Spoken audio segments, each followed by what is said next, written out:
guys, I hope you're getting a ton of value out of this page, and today we are going to talk about making sure your offer for your buyer stands out against everybody else.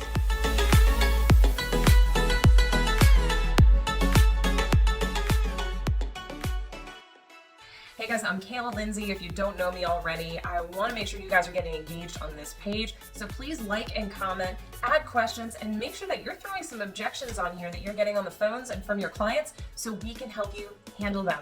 So stay tuned to the end of this video. I'm going to have a really cool tip that's going to help you get set apart from the rest of the agents submitting offers for their buyers. So let's dive in. How do you make sure that your buyers get an advantage over others? As we know, the market is still a bit crazy, I guess you could say, and offers are going a little bit bananas. So what do you do when you're going up against 15, 20, 30 other possible offers in the marketplace and your buyer wants the house? Here's a few tips that you can use to make sure you stand out against the rest. First things first, when your client wants to make an offer, make sure you let that listing agent know. Tell them, send them a quick text. Do not call them. That's right, don't call the listing agent. Now, some of you might be cringing saying, why would I not call the listing agent? Well, here's the thing. That listing agent is probably getting dozens of calls an hour. And I've been there. It's challenging to keep up with, especially when you keep answering the same question. What's the seller looking for? Well, they'd like a great price and a really qualified buyer. In most cases, it's really going to come down to the same things. Now, if this was a different market, I would highly recommend calling the agent and building some rapport. But with the way the market is, if you're looking in certain price points that are relatively busy or fast to close, fast to sell, don't waste the listing agent's time because you're just going to potentially either aggravate them or they're not going to pick up your call. So don't even bother. But you do want to send them a text message. Now, here's exactly what to say. Hey there, this is Kayla Lindsey with eXp Realty. I was reaching out to make sure that you knew that my client was going to be making an offer today, and then you're going to put in the address. Make sure you add the address. That's right, listing agents sometimes have more than one house listed. So it's really difficult for them to figure out what you're offering on unless you put the address in. Make sure you put the address in there, then put the details of the offer. They're going to be putting this much down with this much in due diligence. This is their offer price. This is when they're thinking of closing, and then you can put over there, but they can close whenever, or they can close within 60 days, right? Give the option. Now, once you send that email, let them know when they should expect it by. Now let's talk about the offer itself. Keep it simple. That's right, keep it simple. There's a lot of opportunity on many offers that are written by the NCREA or any other real estate agency across the nation that gives different options. Like you can waive the appraisal, you can have an appraisal, you can have an inspection, you don't have to have an inspection. Or the buyer wants closing costs, or the buyer wants the washer, dryer, refrigerator, and the dog they saw at the house, right? There's plenty of things that buyers are going to ask for. Keep it simple. See, the less that the buyer asks for, the more it keeps it about the main terms. The small things, the small terms, which would be like the refrigerator, washer, dryer, things of that nature. A lot of times I'll come to my buyer and say, if you get this property, if the possibility of you not getting it hinges upon you asking for the refrigerator, do you really need the refrigerator? In most cases, the buyer's going to say no. Now, on any item like that, review this with your clients and explain, we can negotiate that on the back end, and even if we can't, you still got the house and you can finance a refrigerator later. Make sure you understand and that your buyers understand the little details can be worked out on the back end. In most cases, the seller is not going to want to terminate a contract because they can't come to an agreement on whether or not they want a refrigerator. So that's where that is on the other side.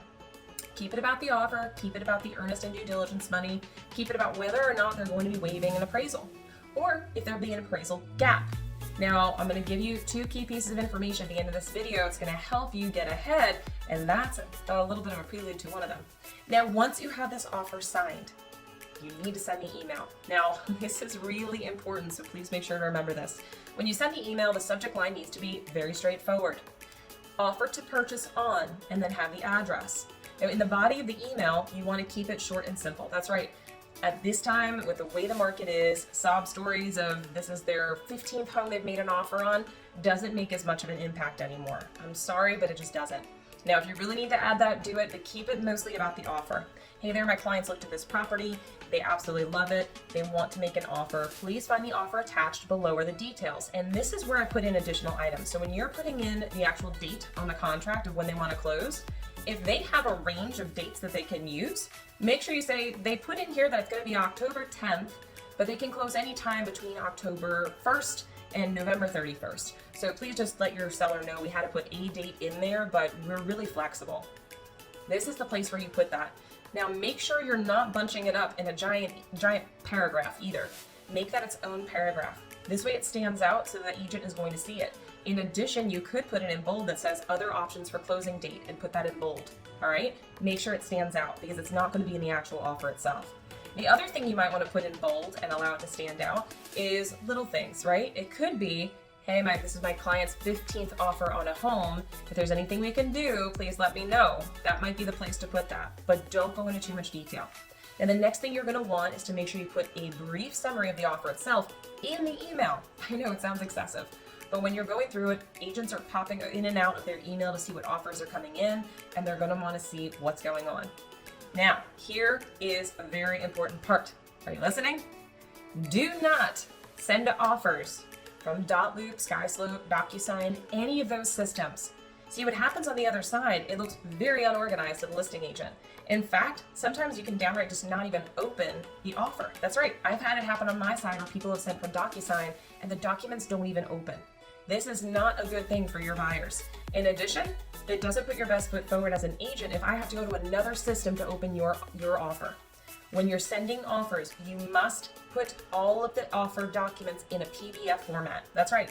And don't put them in one document all back to back. They must be separate documents. When we're thinking about compliance and we're thinking about the listing agent, we want to make sure that they see that we're going to make their lives easier, not harder. So when they see that we've sent over each document side by side, not only they can at a glance see that all of the documents that are needed are there, but also for compliance purposes, every single firm is going to make this agent, this listing agent, upload each of the documents to their whatever backend system they use, Dotloop, SkySlope, etc. So we want to make sure that that listing agent can do that. We have to do that on our side as well. So why would we want to have to print it and rescan? It's a whole big thing. Don't do it. Make sure when you put it in, they're all separate PDFs. The offer is separate from the addenda, which is separate from the property disclosures, which is separate from the pre-approval or proof of funds, which is separate from any other addenda. Make sure everything's separate. Now, what I also do as an addition, and this is another key piece, as an addition in this email, I'll list on the bottom, here are all of the documents attached. And I will list out what documents are attached. In addition, they're all labeled appropriately. Now, this sounds like overkill, but let's face it. Sometimes it doesn't just come down to the price. Sometimes it comes down to, hey, this buyer's agent has their act together. They understand how to make an appropriate offer. They're organized, they're clean, they communicated properly. To me as a listing agent, this is going to speak volumes because I don't want to spend a lot of time on a lot of unnecessary things, such as running around into other programs to actually see the offer being made. So once you've got that, you're gonna hit send. And here's the last key piece that's going to set you, oh, I almost forgot. Let's talk about appraisal gaps real quick. Appraisal gaps, appraisal addendas. In some states, you cannot waive an appraisal, nor can you have the option of making your money that you put down separate from your appraisal. For example, in North Carolina, it doesn't matter whether you've got an inspection and an appraisal. Those are both seen as almost the same item in the same bucket of money. So when a client puts down money, they're actually forfeiting that money even if the house doesn't appraise. And if the buyer and seller can't come into an agreement, they lose that money forever. So here's what we do. There is a such thing as an appraisal gap or appraisal addenda. You must go to an attorney to have this written or get it from one of your attorneys that you work with. But in essence, what it's going to state is a few different options. One, if the house doesn't appraise, we'll make up the gap. Now that means if you're in the house for $300 as an offer and it comes in at $290, you pay an extra $10,000 out of pocket, no matter what the gap is. Another option is the buyer will pay the appraisal gap up to $5,000, $10,000, $15,000, whatever it is, over the appraised value, not to exceed the offer price. So if it comes in at $250, that's basically saying, okay, we'll do $10,000 over the appraised value. You pay $260.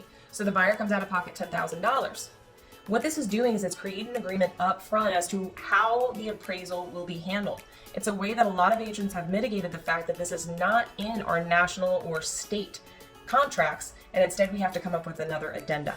But we are trying to make sure we keep our buyers protected while making sure we have an agreement up front.